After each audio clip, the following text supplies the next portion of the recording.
ni kan? Kau ni kenapa? Aku dah cakap dengan kau. Diam apa benda kau tak faham bahasa ni? Kau tahu tak? Sebab engkau, bapak kau nak datang sini perangkap aku. Kalau aku masuk penjara macam mana?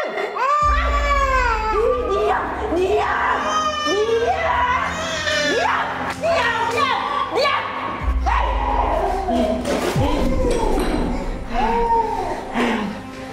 Jangan sampai aku bunuh kau.